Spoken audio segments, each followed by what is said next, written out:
La dinámica poblacional es la rama de la ecología que estudia el cambio que existe en las dimensiones físicas, la demografía o la cantidad de individuos de una población con respecto al tiempo. Entonces aquí la palabra clave es dinámica. Entonces un sistema dinámico es aquel que cambia con respecto al tiempo.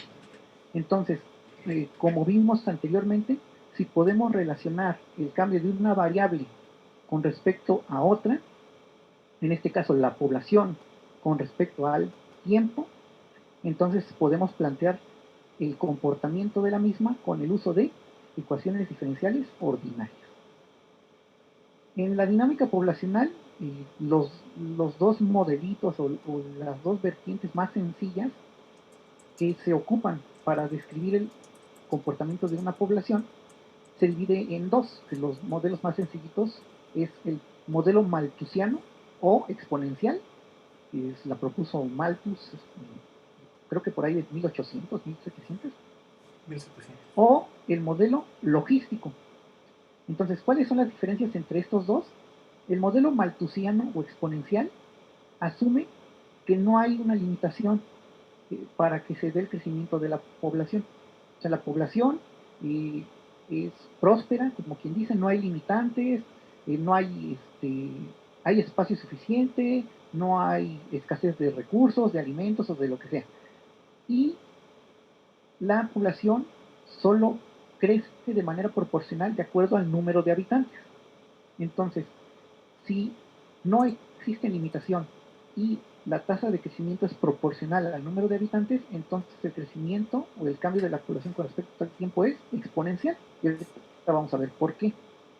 Pues aquí viene la curvita, esta es la curva integral que describe el modelo malthusiano, que es esta línea como naranjita de que dice población. Y aquí nada más por meterle una complicación, esta es una recta que nos dice la disponibilidad de recursos. No es, esta como tal, esta línea de recursos no es parte del modelo malthusiano, pero es nada más como que una noción que podemos tener para limitar la aplicación del modelo. ¿Por qué? En este caso, a mí se me hace muy importante destacar que los modelos matemáticos son una abstracción de cierta parte de la realidad. Entonces, un modelo matemático como tal no puede ser incorrecto o estar mal. O sea, no hay una definición de que un modelo matemático sea malo, sino que simple y sencillamente no está acotado a la realidad que representa, o que solo representa una fracción muy pequeña de la realidad. Y no por eso es que sea malo, sino que simple y sencillamente tiene menor alcance. Entonces es una idea que quiero que se nos quede bien grabada. Bueno, yo particularmente que trabajo con modelado matemático de procesos biológicos, es algo que es muy importante. O sea, no hay modelo mal, sino modelo mal, con mala delimitación de alcance. O que quieres intentar ocupar un modelo de una cosa, y en otro caso, pues no funciona, ¿no? Entonces, aquí la población crece de manera exponencial porque no hay limitación de recursos y la tasa de crecimiento depende del número de individuos. Sin embargo, esto no siempre es cierto. O sea, sabemos que en el mundo, si hablamos de la población humana, pues hay carencias económicas, hay falta de alimentos, hay contaminación, hay explosiones demográficas, hay falta de vivienda, etcétera. Entonces un modelo malthusiano no puede ser ocupado para describir la dinámica de un país, por ejemplo, bajo ciertas condiciones o un intervalo de tiempo largo, porque no considera ninguna limitación.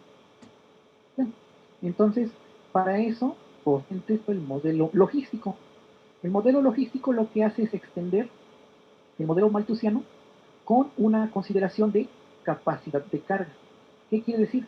El modelo logístico asume que el ambiente tiene un límite poblacional que no se puede exceder. Entonces la población crece en función de qué tan cerca esté de ese límite máximo o no.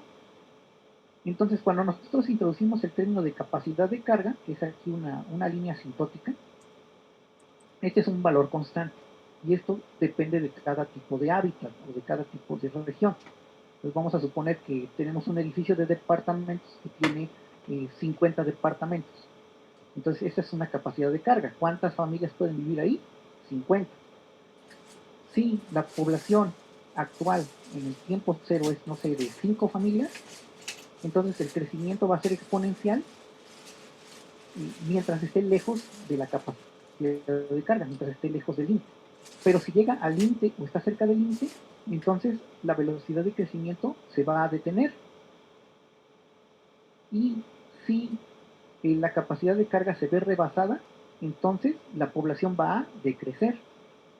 Entonces aquí nada más muestro la mitad de la curva, que es la parte creciente, pero también el modelo logístico denota la parte decreciente, es decir, cuando hay una limitación de espacio o limitación de recursos.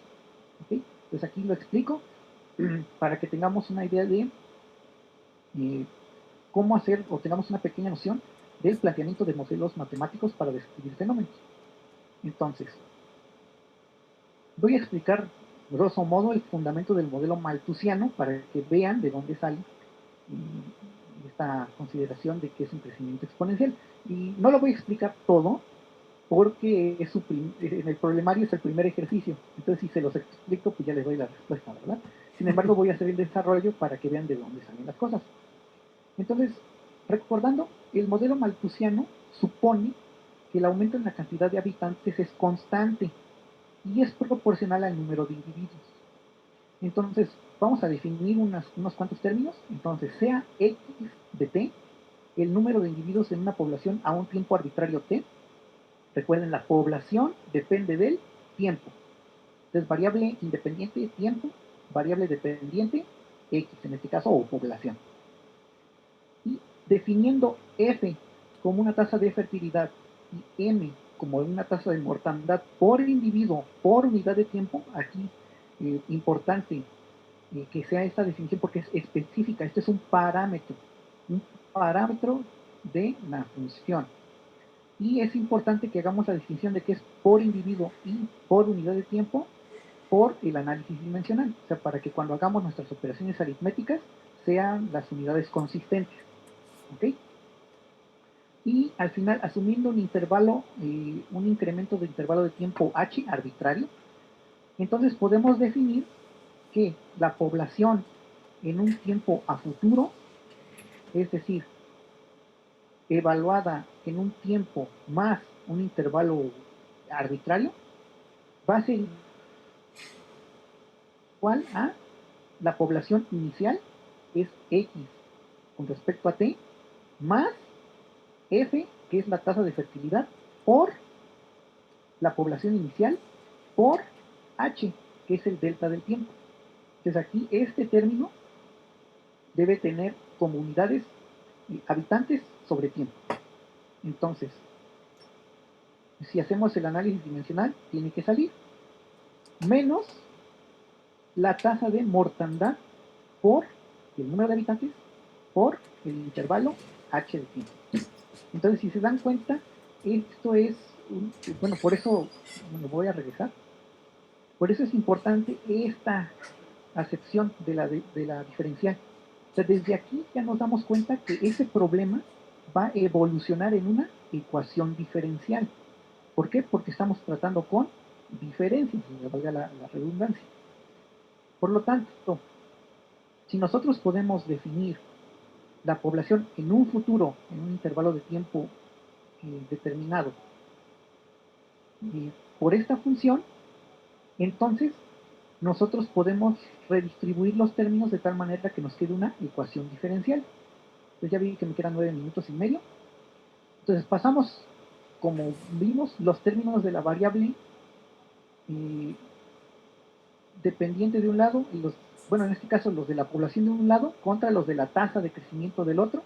Entonces nos queda la diferencia en la población, que sería la población final, que es x al tiempo más el intervalo, menos la población inicial, que es x con respecto al tiempo, es igual a f por x de t por h, que es la tasa de nacimientos, menos m por x de t por h, que es la tasa de muertes. Dividiendo todo entre h, Entonces nos queda que el cambio de la población con respecto al tiempo, esto de arriba es delta de x y esto de abajo es delta de t, porque este es h menos 0, el tiempo inicial asumimos que es 0. Entonces el delta de x sobre el delta de t, que es x futura, que es evaluada en t más h, menos x presente, que es la inicial, sobre el intervalo de tiempo, es igual a, actualizamos aquí las constantes, y quedaría f menos m, que es la tasa de fertilidad, menos la tasa de muerte, por la población inicial.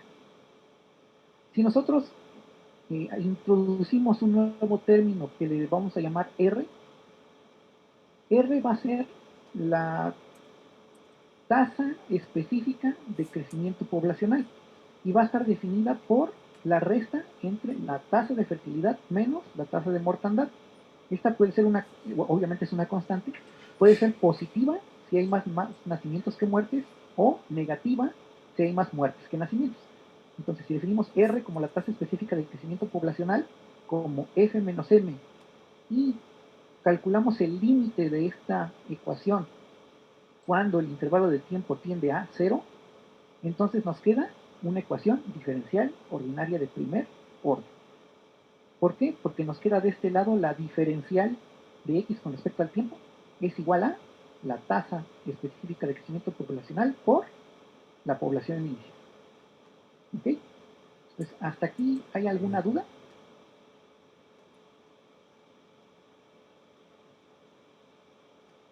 No. ¿No? Ok.